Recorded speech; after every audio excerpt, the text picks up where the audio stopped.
Hi students, आज हम लोग डिस्कस करने वाले हैं फाइनाइट और नॉन फाइनाइट वर्ब के एक्सरसाइज पर। तो एक्सरसाइज पर जाने से पहले हम थोड़ा सा आपको फाइनाइट वर्ब के बारे नॉन फाइनाइट वर्ब के बारे में बताएंगे, क्योंकि फाइनाइट वर्ब हम पहले ही बता चुके हैं, एक्चुअली नॉन फाइनाइट वर्ब भी बता चुके हैं, लेकिन इसमें थोड़ी सी चीज़ें बतानी है कि इसके कितने काइंड्स होते हैं, इसके कितने प्रकार होते हैं। उसके बाद से हम चलेंगे एक्सरसाइज पर और आप अपना इवेल्युएशन करेंगे, अपने आप को इवेल्युएट करेंगे कि आपने कितना अभी तक सिक्योर कर लिया फाइनाइट और नॉन फाइनाइट के बारे में।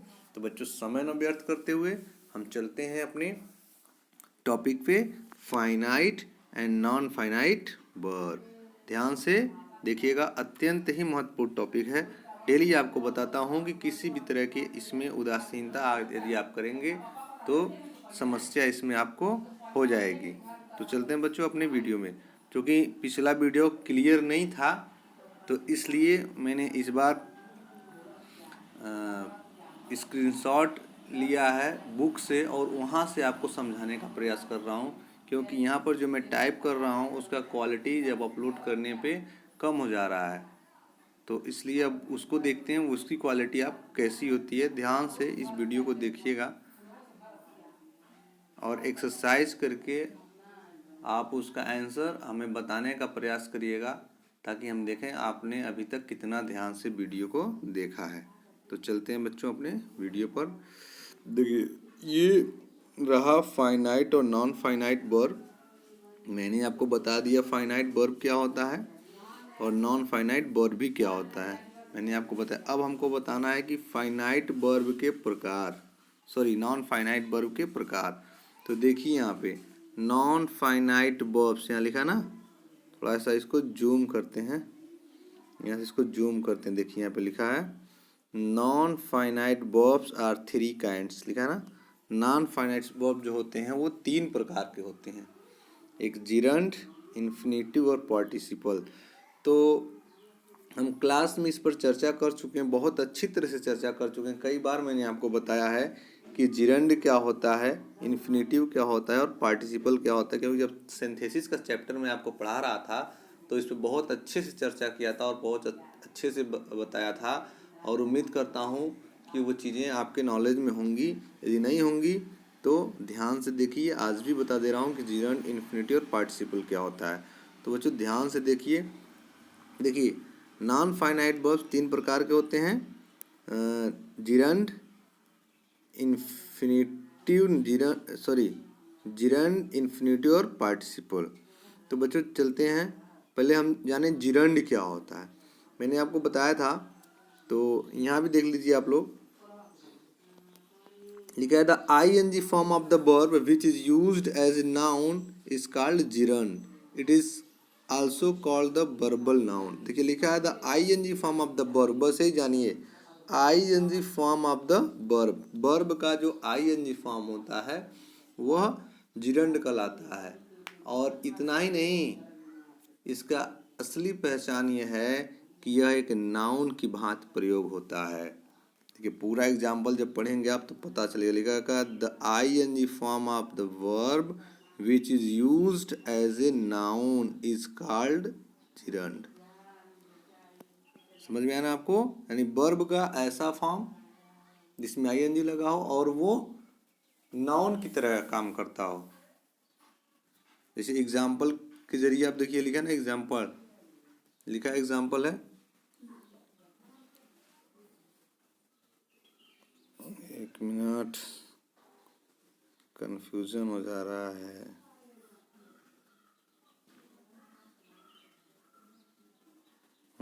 देखिए यहाँ पे देखिए लिखा है example, taking exercise is important. लिख रहा है टेकिंग एक्सरसाइज इज इम्पोर्टेंट, यानी कि एक्सरसाइज लेना, व्यायाम करना महत्वपूर्ण होता है। तो ये जो टेकिंग लिखा है ना, टेकिंग एज ए सब्जेक्ट की तरह से यूज हुआ है यहाँ पे। तो इसमें वर्ब में आईएनजी लगा है इसलिए ये जिरंड। बस इतना समझिए, वर्ब में आईएनजी लग गया तो वो जिरंड हो गया, वर्ब में आईएनजी लग गया तो जिरंड हो गया, और वो एक नाउन की तरह काम कर रहा हो। देखिए लिखा है टेकिंग, टेकिंग मीन्स लेना होता है, टेक माने लेना होता है, और वह एक वर्ब होता है, लेकिन इसमें आईएनजी लगा करके इसको नाउन बना दिया गया है, इसलिए यह जो अब है वो वर्ब ना होकर के वो जिरंड की तरह से काम करने लगा है। तो इस तरह दूसरा एग्जाम्पल भी आप देख सकते हैं, running is a very good way to keep fit. Same चीज़ यही जैसे टेकिंग वैसे रनिंग, यानी कि वर्ब में आईएनजी लगा और वो नाउन की तरह काम कर रहा है, तो वो आपका नॉन फाइनाइट वर्ब है। उसी तरह से नॉन फाइनाइट वर्ब है, लेकिन नॉन फाइनाइट वर्ब में वो जिरंड है, नॉन फाइनाइट वर्ब में ही वो क्या है, जिरंड है। अब देखिए चलते हैं इन्फिनिटिव। इन्फिनिटिव मैंने बताया बच्चों आपको, इन्फिनिटिव क्या होता है, किसी भी वर्ब से पहले टू लगा देते हैं तो उसे ही हम क्या कहते हैं, इन्फिनिटिव कहते हैं। देखिए इसका डेफिनेशन देखिए क्या लिखा है, the infinitive is the base form of the verb. The infinitive is the base form of the verb, it is often used with to. कह रहा कि जब बेस फॉर्म यानी वर्ब का जो बेस फॉर्म अर्थात फर्स्ट फॉर्म टू के साथ प्रयोग होने लगे तो वह इन्फिनेटिव कहा जाता है। ध्यान सुनिए, जब वर्ब का फर्स्ट फॉर्म टू की भांति सॉरी जब वर्ब का फर्स्ट फॉर्म टू के साथ प्रयोग हुआ हो तो वह इन्फिनेटिव कहलाता है। देखिए एग्जाम्पल देखिए, द इन्फिनेटिव डेफिनेशन देखिए, the infinitive is the base form of the verb, it is used with to और without to. Infinitive with to before them are called to infinitives. कह रहा है कि जब ये वर्ब बेस फॉर्म जो verb का जो बेस फॉर्म होता है वो जब टू के साथ प्रयोग होता है, जब टू के साथ टी और टू के साथ प्रयोग होता है तो इसे ही हम इन्फिनेटिव टू के नाम से जानते हैं या फिर इन्फिनेटिव के नाम से जानते हैं। ये भी एक वर्ब तो होता है बट वो नॉन फाइनाइट वर्ब हो जाता है। जब वर्ब के पहले टू लग गया तो वर्ब क्या हो जाता है, नॉन फाइनाइट वर्ब हो जाता है, और उस नॉन फाइनाइट के किस कैटेगरी में आता है, वो इन्फिनेटिव के कैटेगरी में आता है। और जब वर्ब में आईएनजी लग जाता है तो वो भी आपका क्या हो जाता है, नॉन फाइनाइट वर्ब हो जाता है, और वो नॉन फाइनाइट वर्ब के जिरंड कैटेगरी में आता है। उम्मीद करता हूँ समझ रहे होंगे आप लोग। जैसे एग्जाम्पल के जरिए मैंने आपको समझाया था, लिखा है अगर लिखा मैंने I like playing, I like play है आईएनजी लगा दिया, हो गया I like playing. I like तो वर्ब है, ये वर्ब है,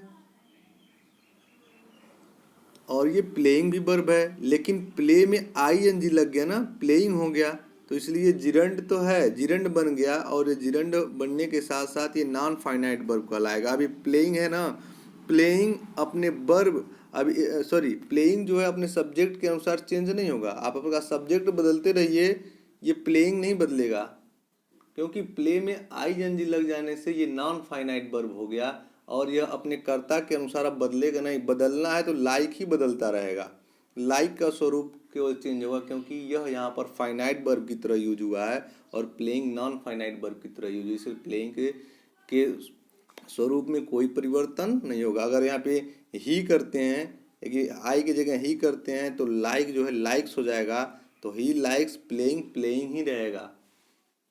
तो उम्मीद करता हूँ समझ रहे होंगे आप लोग कि जो नॉन फाइनाइट वर्ब होता है उसके प्रकार क्या होते हैं, वो जिरंड भी हो सकता है, इन्फिनिटिव यानी कि वर्ब में आईएनजी लगा दिया तो वो भी नॉन फाइनाइट वर्ब है, और वर्ब से पहले टू का प्रयोग हो गया तो वो भी नॉन फाइनाइट वर्ब है। जैसे एग्जाम्पल से आप समझिए, लिखा है आई लाइक टू प्ले, जैसे उसमें था आई लाइक प्लेइंग और इसमें आई लाइक टू प्ले। देखिए प्ले भी वर्ब, लाइक भी वर्ब, लेकिन प्ले से पहले टू लग गया तो ये नॉन फाइनाइट वर्ब हो गया, और नॉन फाइनाइट वर्ब के इन्फिनेटिव कैटेगरी का ये नॉन फाइनाइट वर्ब हो गया। लेकिन ये लाइक जो है ये फाइनाइट वर्ब है, क्योंकि ये अपने कर्ता के अनुसार बाध्य है, मजबूर है अपना स्वरूप चेंज करने में। लेकिन प्ले जो है, प्ले से पहले टू लग जाने से यह इन्फिनेटिव हो गया, और ये इन्फिनेटिव चूंकि नॉन फाइनाइट वर्ब होता है इसलिए अपने कर्ता के अनुसार ये परिवर्तित होने में बाध्य नहीं है। इसको आप चेंज करेंगे ना, इसको आप अगर राम कर देंगे, कर्ता चेंज कर दे, राम सिंगुलर हो गया तो लाइक्स हो जाएगा, लेकिन राम लाइक्स टू प्ले का टू प्ले ही रहेगा। तो समझ रहे होंगे, ये चीज़ें मैंने पिछले कक्षा में पिछले वीडियो में, पिछले लेक्चर में सारी चीज़ें मैंने बता दी हैं। तो आपको समझ आ रहा होगा। नॉन फाइनाइट वर्ब 3 प्रकार का होता है, जिरंडियल नॉन फाइनाइट वर्ब और infinitive non finite verb. Gerundial non finite verb वो होता है जिसमें वर्ब के फर्स्ट फॉर्म में आईएनजी लगा करके उसे बनाते हैं, और इन्फिनेटिव नॉन फाइनाइट वर्ब वो होता है जिसमें वर्ब के बेस फॉर्म के साथ टू का प्रयोग करते हैं, अर्थात वर्ब के बेस फॉर्म यानी फर्स्ट फॉर्म से पहले टू लगा दिया तो वो इन्फिनेटिव नॉन फाइनाइट वर्ब हो जाता है। अब चलते हैं बच्चों पार्टिसिपल पे। पार्टिसिपल ये भी एक नॉन फाइनाइट वर्ब का प्रकार होता है। पहले तो हम जानेंगे पार्टिसिपल। अब देखिए पार्टिसिपल में भी 3 प्रकार के होते हैं, प्रेजेंट पार्टिसिपल, पास्ट पार्टिसिपल और परफेक्ट पार्टिसिपल होता है। यहाँ पर 2 दिया है, बता रहे हैं आपको। देखिए प्रेजेंट पार्टिसिपल क्या होता है। Present participle are formed by adding ING to the base verb. देखिए लिखा है कि present participle are formed by adding ING to the base verb. Present participle जो होता है वह वर्ब के बेस फॉर्म में आईएनजी को ऐड करने से बनता है। एग्जाम्पल इसमें लिखा है आई हैव बीन रीडिंग। और इसी तरह से पास्ट पार्टिसिपल क्या होता है। पास्ट पार्टिसिपल जो होता है वो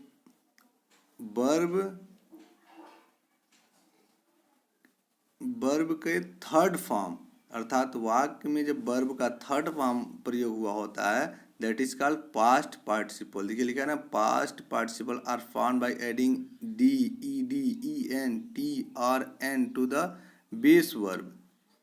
तो कहने का मतलब यह है कि जब पास्ट पार्टिसिपल जो होता है वह वर्ब का थर्ड फॉर्म ही एक्चुअल यानी कि एक्चुअली वर्ब का थर्ड फॉर्म पास्ट पार्टिसिपल ही कहलाता है। तो बच्चों वीडियो हमको लग रहा है लंबा हो रहा है, इस पे थोड़ा सा और लेक्चर की ज़रूरत है, क्योंकि ये बहुत ही थोड़ा सा कॉम्प्लिकेट, बहुत ही नहीं कर सकते हैं, थोड़ा सा कॉम्प्लिकेटेड है समझना। तो इसलिए एक वीडियो इस पर मैं और अभी आपको एक लेक्चर 15 मिनट का 12 मिनट का और दूंगा जिरंड, इन्फिनेटिव और पार्टिसिपल पर। इससे पहले इसमें जो कुछ भी अभी तक आपको समझ में आया हो तो एक्सरसाइज करने का प्रयास करिएगा। मैं एक वर्कशीट आपको दूंगा, वर्कशीट दूंगा, उसको आप अपने रफ पर उसको आप सॉल्व करके आप हमें सेंड करेंगे तो हमें पता लगेगा आप कितना अभी तक समझ पाए हैं। और तो उस हिसाब से मुझे लगेगा यदि आप लोगों को नहीं समझ में आया तो हमें और अच्छे से और कोशिश करके बढ़िया से और बताने का प्रयास करना होगा ताकि आपको समझ में आ जाए। और प्रयास तो मैंने बहुत किया आपको समझाने का, फिर भी हो सकता है कुछ चीज़ें मेरी कही गई आपको समझ न आई हो। तो एक बार मैं पुनः आपको इन्फिनेटिव पार्टिसिपल और जिरंड बताऊंगा, लेकिन इससे पहले आप अपना एक्सरसाइज करके हमें बताएं ताकि हमें पता चले आप कितना समझ पाए हैं। 14 मिनट का वीडियो हो रहा है, लंबा हो रहा है क्योंकि दिक्कत है, डाटा की प्रॉब्लम है, लोड होने में समस्या होता है। तो इसलिए बच्चों वीडियो को यहीं पे पॉज करता हूँ। थैंक्स फॉर वाचिंग, और इसी तरह से लगे रहिए, जुड़े रहिए, एक भी वीडियो मिस ना करिए क्योंकि सारा वीडियो एक दूसरे से इंटरलिंक्ड है। So thanks for watching, bye.